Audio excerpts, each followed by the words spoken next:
जो आपने भजन किया, बचपन में जो आपने देवादिदेव महादेव को एक लोटा जल समर्पित किया, बचपन में जो आप भगवान शंकर के मंदिर तक गए हो, जवानी में जो आपने भगवान शंकर का भजन किया है, जवानी में जो आप शिव के मंदिर तक गए हो,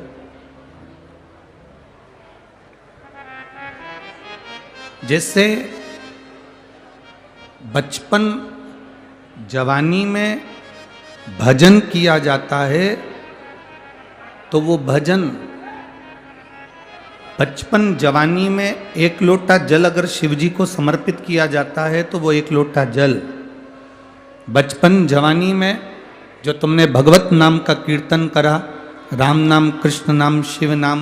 विट्ठल, पांडुरंगा, हरि विट्ठल, जो तुमने भजा है, भगवान का जो भजन किया,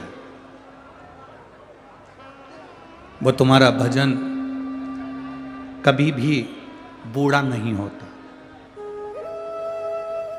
तुमने जो बचपन और जवानी में जो भजन किया, वो भजन तुम्हारा कभी बूढ़ा नहीं होता।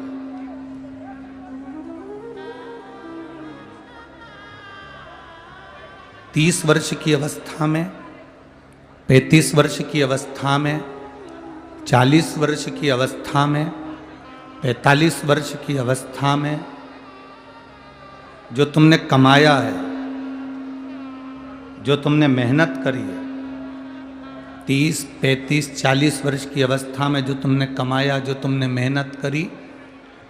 तुम्हारी मेहनत का जो धन होगा, तुम्हारी मेहनत की जो प्रॉपर्टी होगी, तुम्हारी मेहनत का जो प्लाट होगा, तुम्हारी मेहनत की जो जमीन होगी, वो जमीन, वो धन, वो संपदा, वो प्रॉपर्टी, तुम बूढ़े भी हो जाओगे ना, तो जो तुमने 30 वर्ष की अवस्था से लेकर 45 वर्ष की अवस्था में, 50 वर्ष की अवस्था में जो तुमने कमाया है, ये प्रॉपर्टी, ये धन तुम्हारा बुढ़ापे तक तुम्हारा साथ देता है।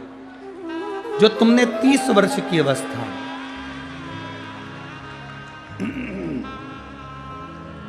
जो तुमने 30 वर्ष की अवस्था में, 35 वर्ष की अवस्था में, 40 वर्ष की अवस्था में जो तुमने कमाया, वो तुम्हारा बुढ़ापे तक, आखिरी की श्वास तक तुम्हारा साथ देता है, आखिरी श्वास तक। अब जैसे 30 वर्ष की अवस्था में, 35 वर्ष की अवस्था में, 40 वर्ष की अवस्था में, 45 वर्ष की अवस्था में जो तुमने कमाया, वो तुम्हारे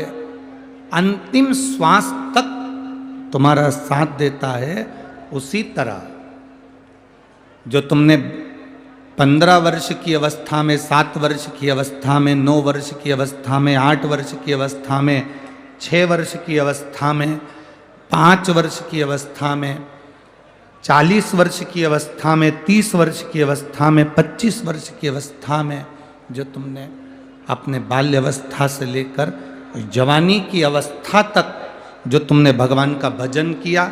जो तुमने स्मरण किया, जो तुमने दान किया, जो तुमने राम नाम, कृष्ण नाम का जाप किया, जो तुमने एक लोटा जल देवादिदेव महादेव को समर्पित किया, जैसे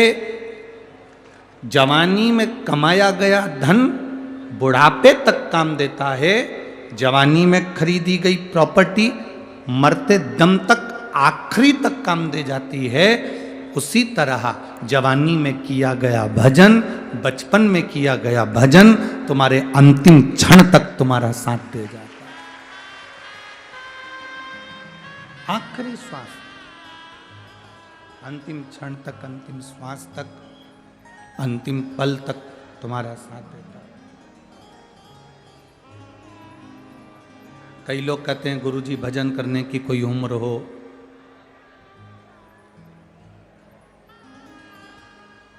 भजन करने की कोई उम्र होती है? जब तुम्हारा मन कर जाए, जब तुम्हारा चित्त कर जाए, जब तुम्हारा हृदय कर जाए, जब तुम्हारा दिल करे, तब तुम भगवान के मंदिर जाओ।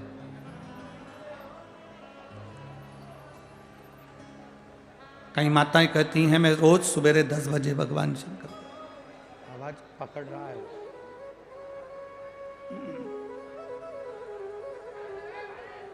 कई माताएं कहती हैं मैं रोज सुबह 10 बजे भगवान के मंदिर जाती हूँ। कोई कोई कहता है कि हम सुबह 8 बजे भगवान के मंदिर जाते हैं, 9 बजे भगवान के मंदिर जाते हैं, कोई 11 बजे भगवान के मंदिर जाता है।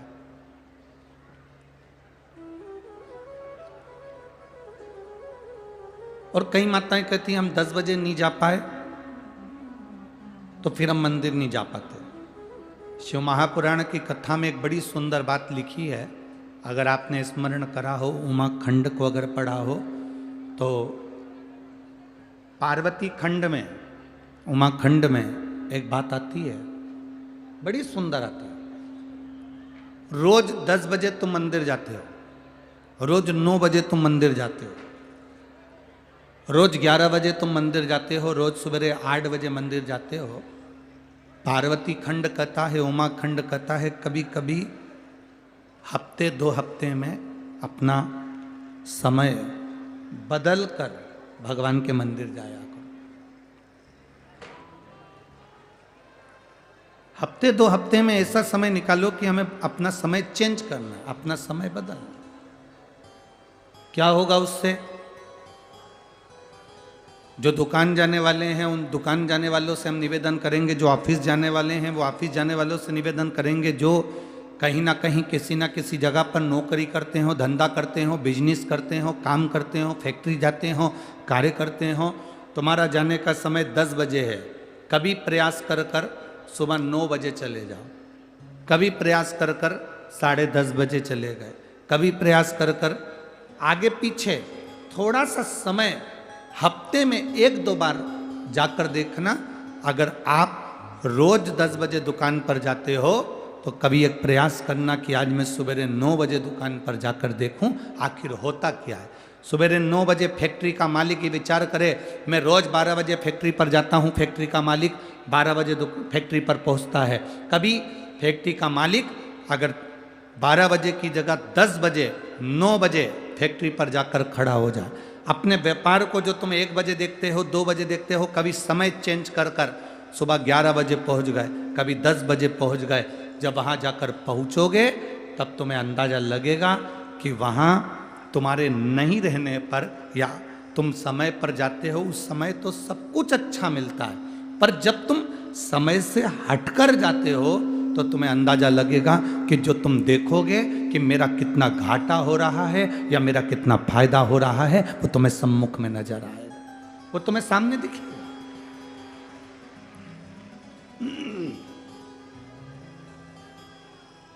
वो तुम्हारे सामने नजर आने लगेगा। शिव कथा कहती है, भगवान शंकर का संवाद कह रहा है, शिव महापुराण की कथा कह रही।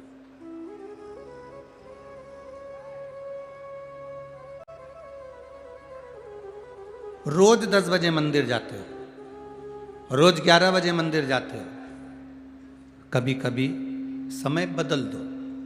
हफ्ते में, 2 हफ्ते में, 15 दिन में, महीने भर में समय चेंज कर दो। क्यों? तो तुम्हें महसूस होगा, तुम्हें लगेगा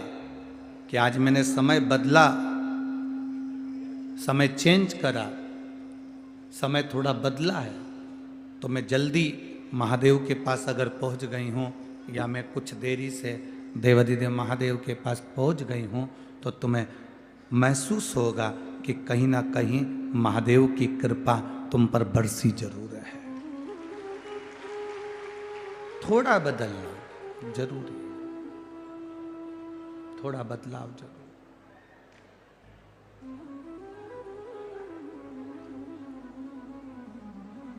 जाओ शिव के मंदिर, रोज जाओ, भगवान के दरवाजे पर रोज पहुंचो, प्रतिदिन जाओ, पर महीने भर में, हफ्ते भर में 1-8 दिन आगे पीछे थोड़ा चेंज करो।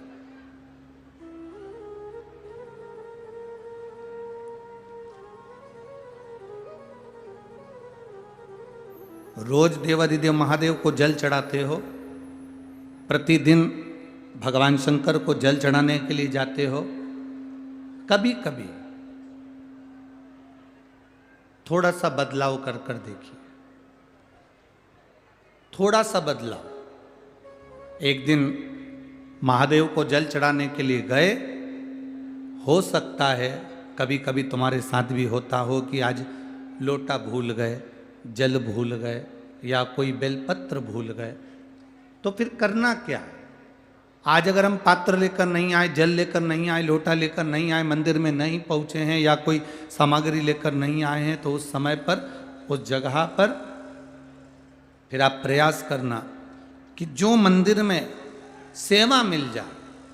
कोई सफाई करने का मौका मिल जाए, झाड़ू लगाने का मौका मिल जाए, बुआरी काटने का मौका मिल जाए, कुछ रंगोली डालने का मौका मिल जाए, तो उसको करने का प्रयास करें, फिर उसको करें,